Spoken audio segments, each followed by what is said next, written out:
Bonjour. Je veux parler aujourd'hui concernant le système fiscal, comment est-ce qu'on paye l'impôt. Pourquoi?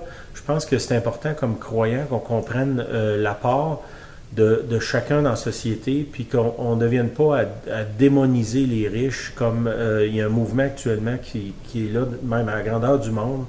Puis je pense que c'est dangereux pour une société de faire ça, parce que ceux qui ont le plus grand apport dans le système social, ce sont les riches. Puis je vais aller à partir d'un texte qu'un ami des États-Unis m'a envoyé.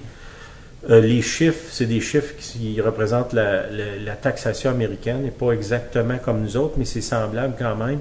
L'idée, c'est peut-être juste de saisir l'apport de chacun, puis la responsabilité, puis l'importance de chacun. Comme chrétien, on n'embarque pas dans ce jeu-là de démoniser les gens qui sont bien nantis, quand on comprend l'importance qu'ils ont dans notre société pour le système social. OK. L'exemple, c'est, supposons qu'à chaque jour, il y a 10 hommes qui vont au restaurant, ils se rencontrent, puis la facture totale est de 100 $. Puis ces gens-là, pour le bienfait de notre histoire, payent la facture en rapport avec, ou en comparaison avec la façon dont nous, on paye les impôts. Les 4 premiers, on pourrait dire les plus pauvres, ne payent rien. 40% des gens dans la société ne payent pas d'impôts. Le 5e, lui, paye 1 $ sur le 100. Le 6e paye 3 $. Le 7e paye 7 $. Le 8e, lui, paye 12 $. Le 9e paye 18 $. Puis le 10e, qui représente 1%, paye 59 $ de la facture du 100 $. Ces gens-là se rencontrent à chaque jour, ça fait que finalement, le restaurateur est content d'avoir des clients. Il lui dit, ben, vu que vous êtes des bons clients, je vais baisser votre facture de 20 $ par jour. Donc, au lieu de payer 100 $, vous allez maintenant payer 80 $. Puis là, les 10 se débattent un peu pour dire, mais comment est-ce qu'on va faire pour diviser la facture? Finalement, ils s'entendent pour dire, bon, on va diviser de la même façon qu'on paye nos impôts. Ça fait que, qu'est-ce qui se passe à partir de là? Les 4 premiers qui ne payaient pas, ne payent pas plus. Le 5e, lui, qui payait 1 $ est rendu, il paye plus, il paye rien. Le 6e, lui, payait 3 $, maintenant il paye 2 $. Il y a un escompte de 33%. Le 6e, lui, il payait 7 $. Maintenant, il paye 5 $. Il y a 28% d'escompte. Le 8e, lui, payait 12 $. Maintenant, il paye 9 $. 25% d'escompte. Le 9e payait 18 $. Maintenant, il paye 14 $. 22% d'escompte. Le 10e, lui, payait 59 $. Maintenant, il paye 49 $. Il y a 16% d'escompte. Tout le monde avait bénéficié de ça. Puis, qu'est-ce qui s'est passé? C'est qu'en sortant du restaurant, ils ont commencé à réfléchir.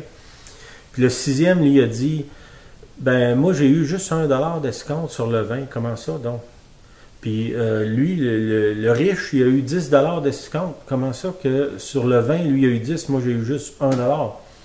Puis le 5e, lui, qui maintenant ne payait même plus rien, il a dit, mais moi, je sauve seulement qu'1 $. C'est injuste que lui en ait 10 fois plus que moi.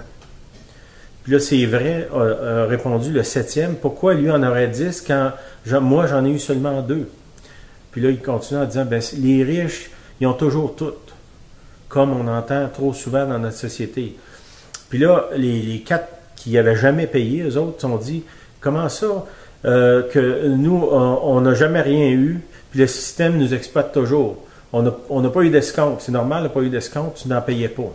Mais là, ils commencent à dire que le système les exploite. Les 9 se précipitèrent donc sur le 10e, puis le ruèrent de coups, puis là, ils l'ont chassé.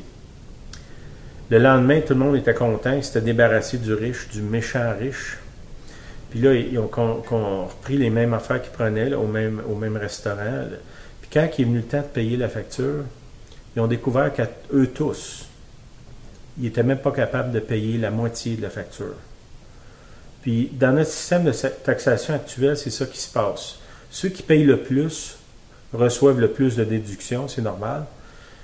Si nous les taxons trop, comme il y a un mouvement actuellement de taxer plus les riches, puis en les reprochant d'être riches, c'est comme si, on pourrait dire, le fait d'être riche, c'est un mal. Puis moi, je peux vous dire, je connais des gens riches, puis je connais des gens pauvres. Puis il y a autant de riches qui sont méchants que de pauvres qui sont méchants. Puis on pourrait dire des escrocs, il y en a qui sont pauvres, puis il y en a qui sont riches. C'est que le fait de démoniser quelqu'un qui est riche, c'est sûr que ça n'aidera pas notre société.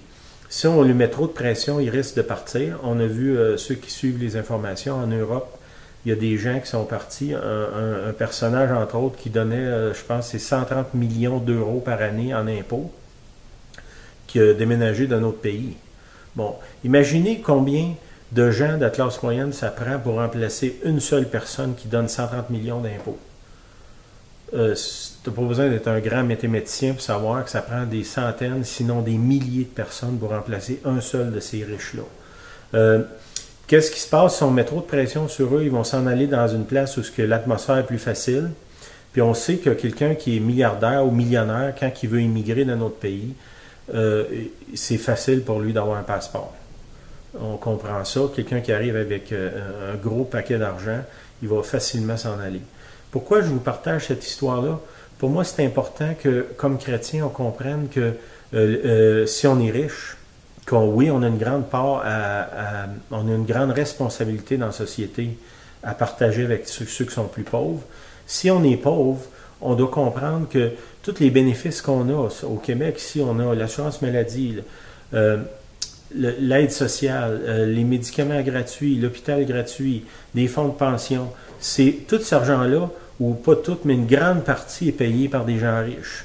On pourrait dire on a des riches au Québec qu'à eux seuls, ils payent plus d'impôts que la moitié de la population. On pourrait dire que 3 millions de personnes, une seule personne paye plus d'impôts que 3 millions. Si on chasse cette personne-là, ça va prendre des mille et des mille personnes pour la remplacer financièrement dans notre État. Puis si on regarde les finances actuelles du gouvernement, on n'a pas les moyens soit de chasser les riches ou de leur créer un environnement où est-ce qu'ils vont vouloir s'en aller, ou est-ce qu'ils vont se retirer de la société puis qu'ils vont arrêter de produire de la richesse dans notre société. Ça, on n'a pas les moyens de ça. Ce que je vous encourage à faire, c'est remercier Dieu pour les gens qui sont riches dans notre société parce qu'ils contribuent grandement à notre prospérité collective puis à nos services qu'on a voulu se payer.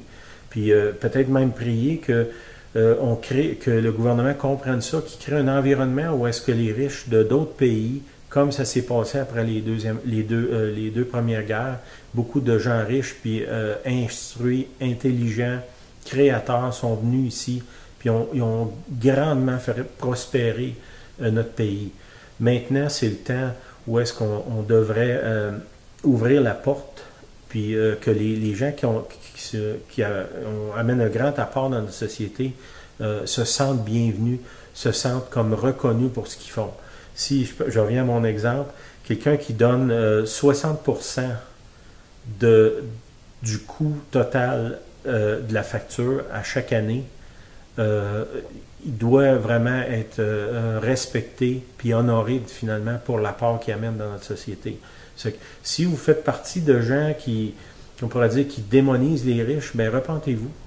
Parce que ces riches-là sont un cadeau de Dieu pour notre société, pour nous permettre d'avoir plein de services sociaux qui aident beaucoup de gens qui n'ont pas les moyens ou que socialement ou intellectuellement ne sont pas capables d'avoir. Remerciez Dieu pour ça.